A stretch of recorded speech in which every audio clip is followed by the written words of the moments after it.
So this is a continuation of how to construct the unit circle. So a quick review, we did, we already did 30, 60, 90. No, not 30, 60, 90. We did 0, 90, 180, and 270. Those are the simplest because it's just 1, 0, 0, 1, negative 1, 0, and 0, negative 1. And so you can construct everything sine, cosine, tangent from that. Now let's look at the next one we're going to do is 45, your 45 degree angle. And this one is probably going to be your favorite. How come? Because if you will remember, the hypotenuse of all of these is going to be 1 because we're working on the unit circle. Well, if that's the case, think back to what you know about a 45, 45, 90 triangle. You know that it's x, x, x root 2.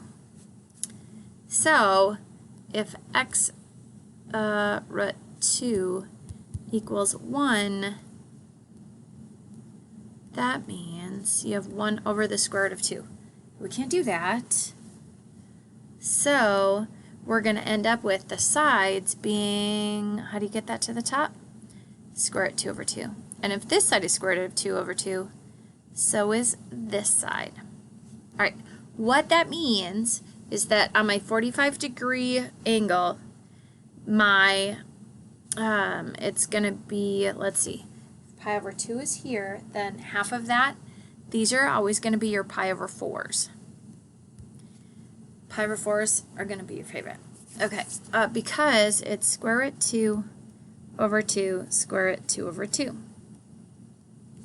So, therefore, both the sine and the cosine are square root 2 over 2.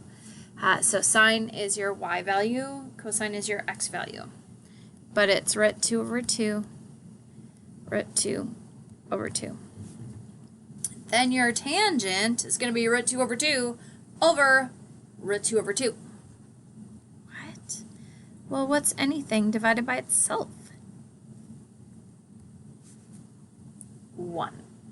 That's why you're going to like these the best. So, the nice thing is, sine or cosine, even if you accidentally do the wrong one, you still get it right because they're the same, and your tangent is going to be 1. Now let's check out 30 and 60. They have some similarities. Okay, so let's start with a 30 degree. 30 degrees is a smaller angle than 60 degrees, right? But they're both, like this one, if you have 30 right here, well then this is 60. And if this is 60, then this is 30. So they're really the same triangle. What we know that this is x, 2x, x root 3. So if the hypotenuse is 1, and that's double the side, then the side is 1/2. And then this is 1/2 times square root of 3. So 3 square root 3 over 2. So this point right here is going to be over root 3 over 2 and up 1/2. Okay, now here your 60 degree is going to be super similar except for the 1/2 is right here. So the 1/2 becomes your x value and the root 3 over 2 becomes your y value.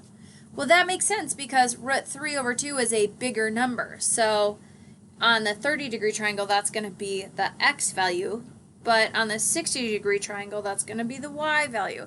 It's the same triangle, you just have the pieces in different places. So 30 is over root 3 over 2 and up 1/2. Okay, so that makes the sine 1/2, cosine root 3 over 2.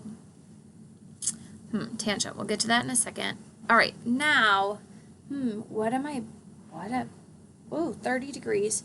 We, last week, broke that into, if you multiply that by pi over 180 to get into radians, that gives you pi over 6.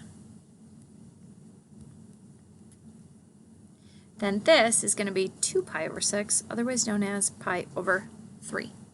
Okay, so I can go back right here. So the pi over 3, that's going to be the 1/2 root 3 over 2. So sine is your up and down value, which is square root of 3 over 2 because it's bigger, and 1/2. Now, you, by the end, need to have these memorized, but I'm going to give you ways of we're going to draw it every time, and as you draw it every time, then your brain will start to remember and your hands will remember. Tangent is always y over x. So the tangent of this one, 1/2 over square root of 3 over 2. Do you see how the 2's simplify to 1? So you get 1 over square root of 3, aka root 3 over 3. Because you have to multiply by the square root of 3. Okay, then this one is going to be square root of 3 over 2 over 1/2, which ends up being just these simplify to 1. So you just get square root of 3. All right, that's everything in a chart. But we're going to figure out, okay, how do I use this consistently? And what is my process to know these by heart? That's next.